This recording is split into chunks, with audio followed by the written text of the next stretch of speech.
Yo, what's happening, YouTube? It's your boy Bolo, aka Pat Phoenix, and I'm coming to you with another video for educational purposes only. And every so often, I like to peruse the Jubilee YouTube, and I came across this very interesting video where five strangers ranked each other, I guess, according to what they thought they would fall in the body count rating, first to fifth, right? Or fifth to first, however you want to mention it. And just to make this a little bit more fun, my guess was Asian was going to be in fifth. The black dude I had third. Fourth, I had this guy. He looks, I don't know, like maybe mixed Asian and white. I had her, choker, A-cup boobs, looks super liberal. I had her number 2. That's how I thought. And then number 1 definitely was gonna be the gay dude. Obviously, I was way off. But back to the video.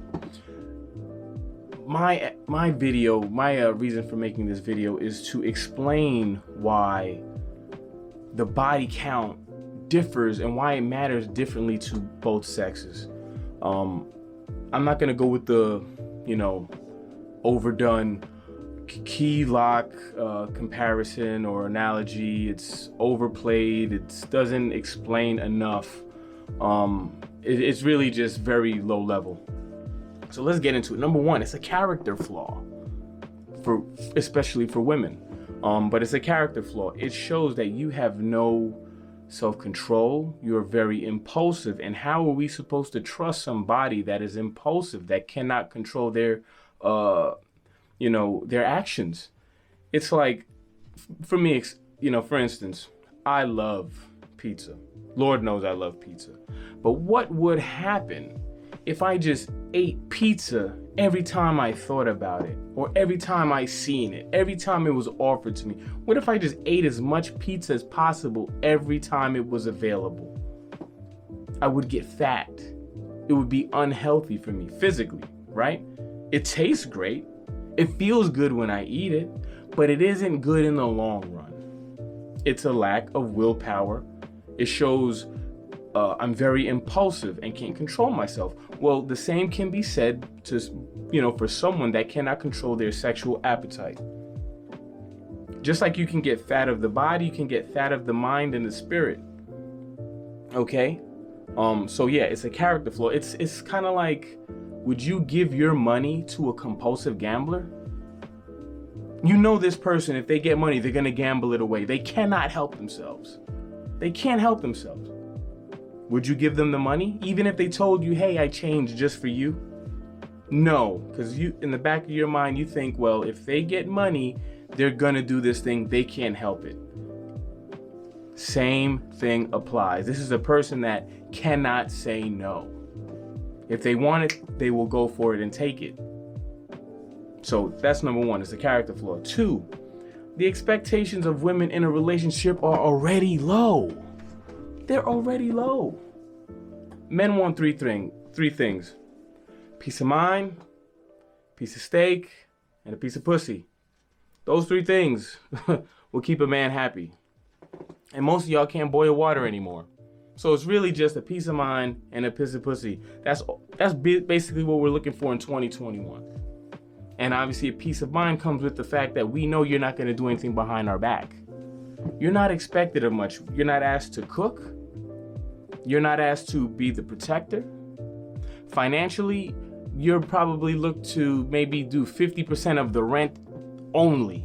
The guy will do the other 50%, or however you rearrange the the rent percentage, and then like the auxiliary bills like light and gas and phone bills, usually the guy covers those. So even in that case where it's a 50-50 relationship, the guy is usually putting in a little bit more. Sex, the guy has to put in more. Okay, we do the bulk of the work. You go on your legs, you do cowgirl for about what, 3 minutes, 4 minutes, 5 if we're lucky, and talk about how your legs are tired. So you're not really asked to do much. The most valuable thing you will provide a man, and I'm not saying this to reduce anyone to anything. Women take this as like an insult, but the most valuable thing you will bring a man is your womb. birthing him a child, extending his genetic information. That is the most important thing you will bring to a man. Your money means nothing for two reasons. One, we're men. We're not looking for you to provide for us. It's just nature. We don't look for you to do things for us as far as for survival. Two, you don't want to give it to us anyway. Let's be honest. The mind state of a man and a woman with money are polar opposites.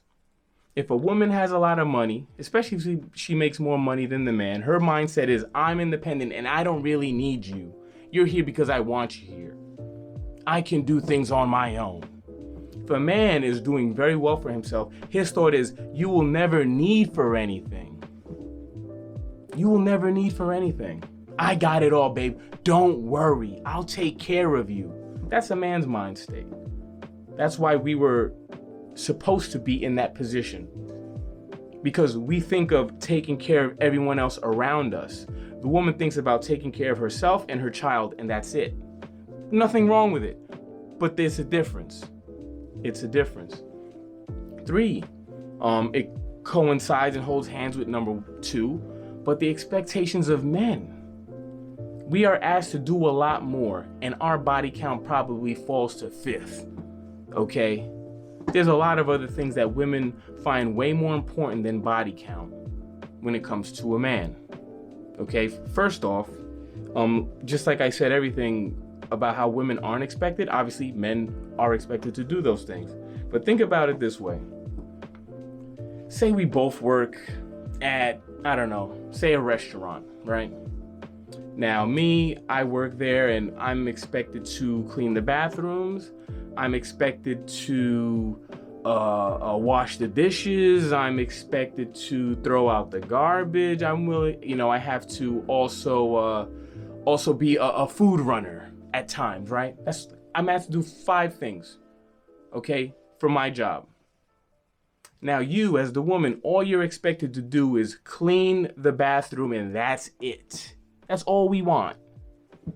If you fuck up cleaning up the bathroom, we're gonna look at you like, we've asked you to do one thing. Why can't you do that one thing? The guy, obviously, is like, okay, yeah, you fucked up on the bathroom, but at least you did all these other things well. That's why it doesn't hold the same weight. That's why when they say, well, what if you reverse it and, what happened if men sleep a lot? Well, that's not all we're asked to do.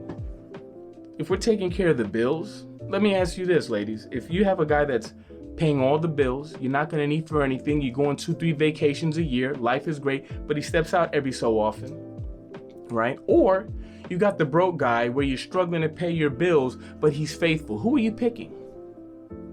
95% of y'all are picking the guy with the money. And there's nothing wrong with that, but that's a stark contrast. We will pick the girl that works at Walmart for minimum wage that is not sleeping around with everyone, over the millionaire that's fucking everyone, because it hurts our pride to, children, questions of child fatherhood comes into place. It just doesn't, we look at things totally different, and neither is right or wrong. It's just the truth. This channel is not to pit men versus women, women versus men, to say one is worse than the other. This is about the truth and how things operate in the actual world. Okay? 4, it actually benefits women. Okay? A lot of women want damn near a porn star in bed. So if you have a guy that has a lot of experiences and has learned to master his craft, it benefits you because it's harder for you to get off than it is for us. If you're cute and you don't lay there like a dead fish, we're probably gonna bust a nut. It is what it is. It's just a lot easier. You don't have to be a porn star. Would it help? I mean, we wouldn't complain, but it won't be a deal breaker. If you're pretty, have a nice little sound when you're in the bed, and don't lay there like a dead fish, we're gonna be just fine. But you, on the other hand, you guys need a lot more work, a lot more practice to get good at what we have to do to get you off. So it benefits you, okay? I'm pretty sure a lot of women secretly like it when a man has a lot, because they look at him like, oh, okay, so he knows how to do what he's supposed to do in the bedroom. Okay, and then honorable mention, this isn't about how men and women look at things, but just for women's sake, emotionally speaking, the more like studies show that women that have higher body counts have harder times developing a bond with their partner. It's harder for them to really become attached, and in the long run, it actually is detrimental to their relationship health, you know. So just for that. But unfortunately, we live in a time where everything is about what I want and what I want at that moment. People don't think about the future. They don't think about how can this affect me in the future, because everything feels so great now. And unfortunately, a lot of people have antidepressants. They're depressed and all kinds of stuff because they don't think about how these things can affect themselves, you know, them in the future. But yeah, this is a quick video. Let me know what your thoughts are on what I said. Like, comment, subscribe if you feel I'm worth it. If not, have a good day anyway. Peace.